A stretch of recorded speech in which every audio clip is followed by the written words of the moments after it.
I mastered in creative writing. I did a double minor in dance and sociology.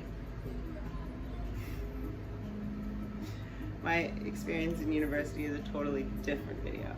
But the Virgo rising in me has like a perfectionist quality to it, and I have so much to say and I want to say it so perfectly, and I know I have the ability to say it so perfectly, but it's almost like sometimes there's something, which isn't even such a big thing.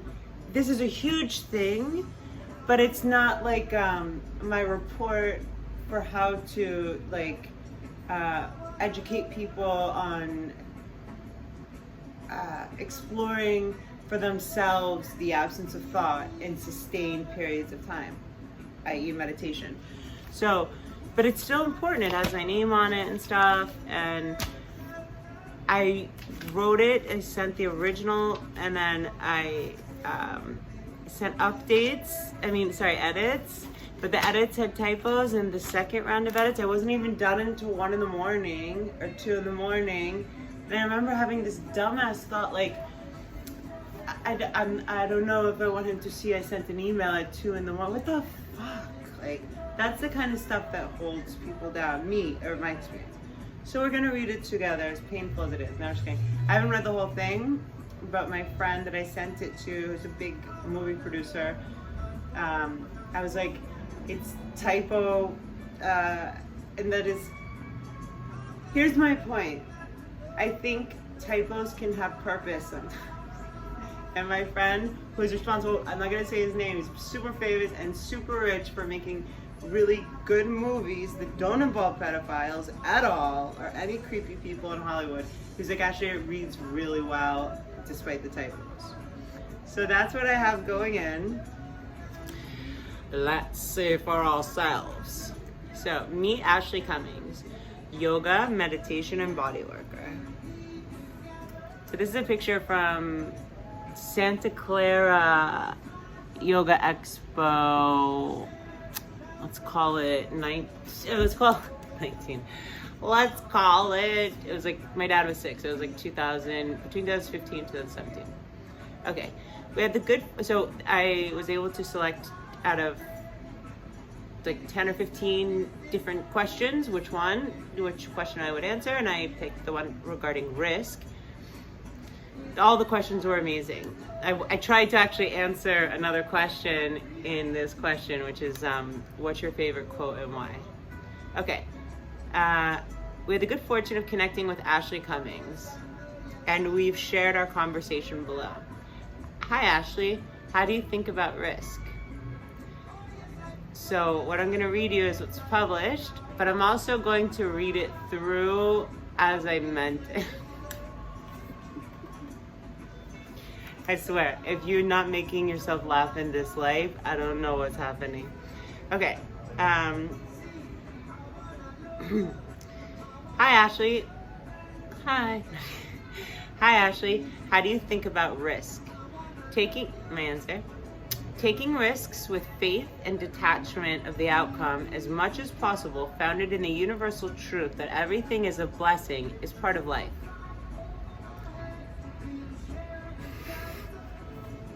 You have to understand, guys, I just want to be a person who can hold space for people that want to feel freedom. That's it. I just love.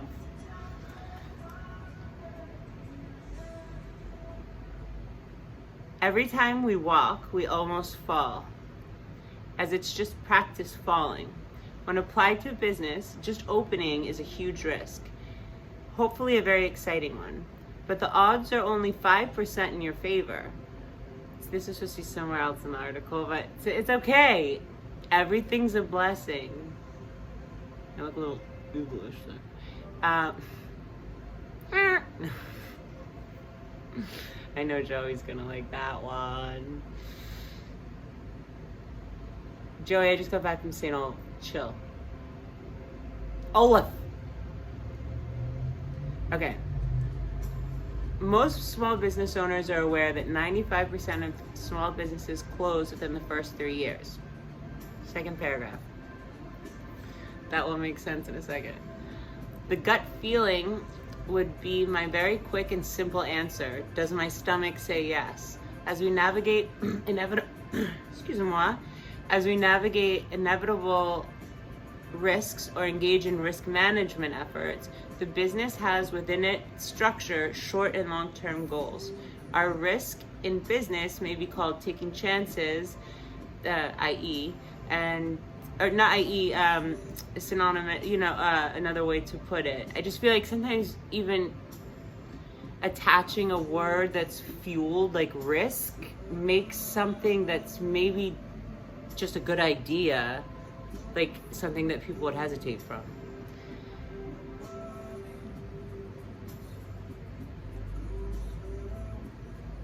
So my second paragraph is, the gut feeling would be my very quick and simple answer. Does my stomach say yes, as in take a risk? As we navigate inevitable risks or engage in risk management efforts, the business has within its structure short and long-term goals. Our risk in business may be called taking chances, quote unquote, and they should be in alignment with our long and short-term goals respectively. So we can take a little excuse me, it's cannabis, not COVID, calm down.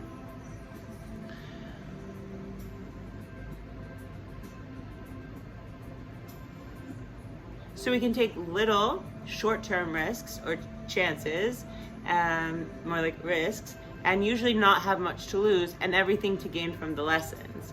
Just as, for example, our Vinyasa yoga classes are sequenced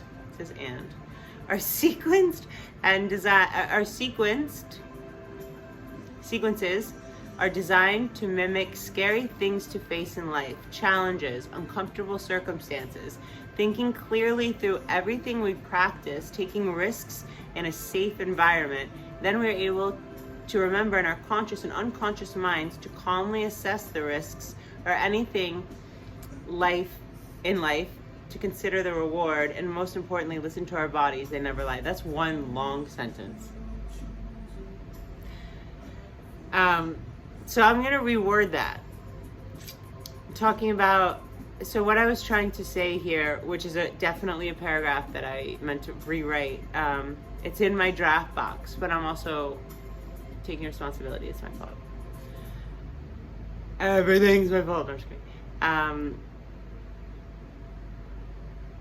So what I'm meaning to express here is that what I can extrapolate from my, so I'm coming from a yoga background, and what I'm saying here, just as, for example, our Vinyasa yoga classes, so we come through the way I teach classes, so obviously it's always with breath, and then we go from there, and it sort of has like a incline in terms of intensity, in terms of challenge, and then a little bit of like a chill point and sort of a zenith, where you're really faced with not something that's going to hurt you, but a challenge, a obstacle to overcome safely and gain confidence from doing so in a safe environment, i.e. standing on your head while I'm spotting you, or handstand, or everything, whatever.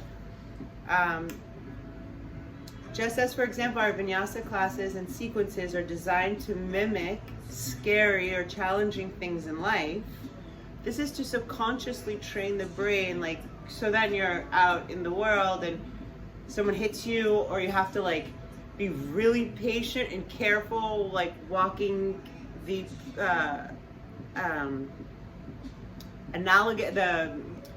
the proverbial line or the real line of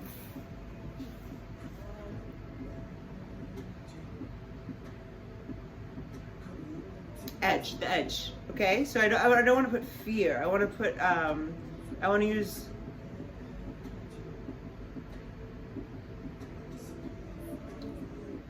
my body does so much more than my words sometimes. Mental flexibility, emotional and intellectual flexibility. So doing like 100 crunches and your stomach's fucking burning, and it's like, my stomach is on fire and I just want to stop. You have a choice there. Am I gonna let my mind, that's already starting to get a bit fired up, a little fired up, my stomach, at this point, I always just say, like, I know you hate me right now, I love you, you know, and then everyone laughs, but, you know, your stomach's on fire. The last thing you want to hear is me, 10, 9, you've got this, shut the fuck up, Ashley, you know, and you have a choice. Am I going to just be taken by my mind that is always going to be gravitated towards comfort and push away from pain, even though sometimes the most important skills that we have to sharpen, cultivate, superpowers require us to stay calm amidst madness, to stay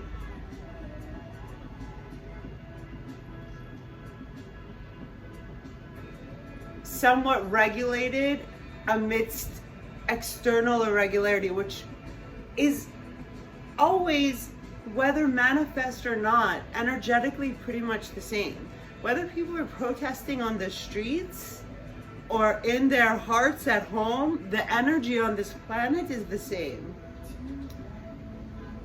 Oh yeah, so you're burning. Then when, you know, someone hits you in the car and you're like burning with fire because you're late and now your car's fucked up, your subconscious mind, and maybe even your conscious mind, oh yeah, that time I went through that crazy core sequence, maybe it won't be verbatim, loving Ashley, I got through that. I just breathed in real deep and I breathed out real complete, and that was okay. So what I'm trying to do here in one long sentence is explain that one of the many and everlasting benefits of yoga is that participation in controlled challenge or opportunity for reaction, and then the subsequent self-discipline and the choice you get to exercise of, this is not temporary, this is just what getting strong feels like. This is a fucking blessing. Bring on 100 more, Ash. I never got that one. Okay. Just as, for example, our vinyasa yoga classes and sequences are designed to mimic scary things to face in life, uncomfortable circumstances, period.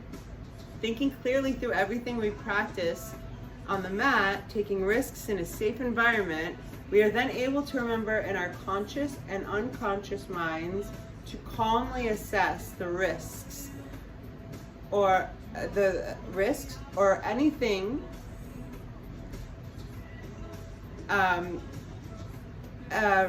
the value, the pros, cons, risk, reward, and most importantly, listen to our bodies. They never lie. Okay, next paragraph, because then there's just long.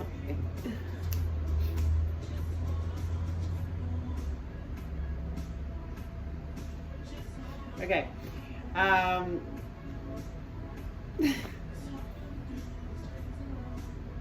In contemplating the benefits of risk-taking, I feel it's hard to lose. At the very least, you gained a lesson. Dialogue, and then somehow this came in because I know that I wanted to write in the beginning paragraph, open a dialogue. So I looked up, okay, so in contemplating the benefits of risk-taking, I looked up a few definitions of the word risk. I write working definitions of even the most basic established words, I'm reading through my typos right now, are established in topics, life in general, career, and then I have like equals the time and energy we exchange for resources we require for survival.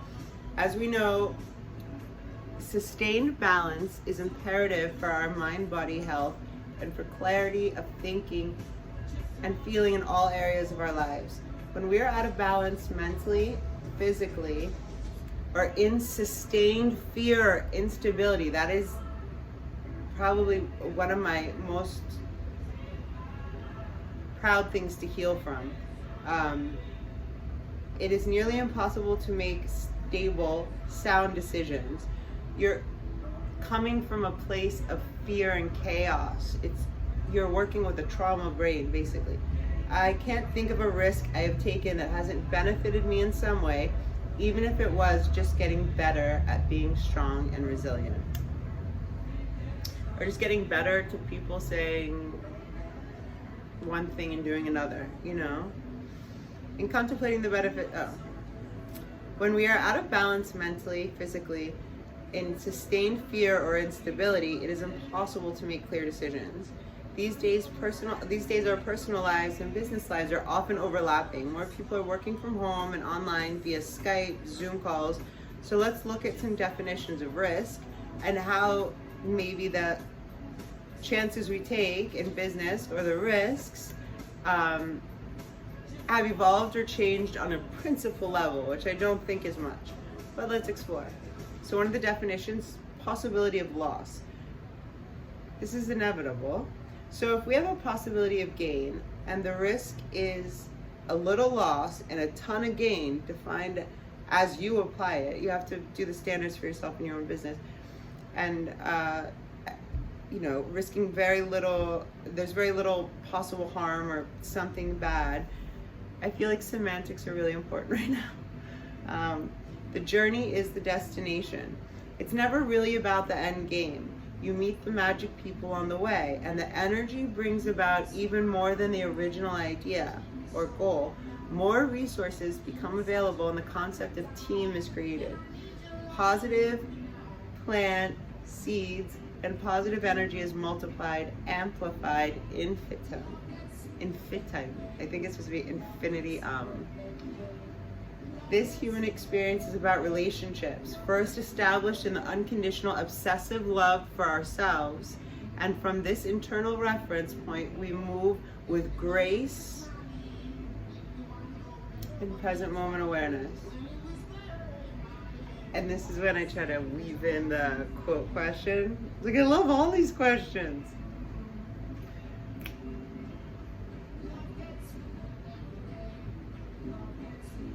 What are we at? Okay, I'm gonna make another one.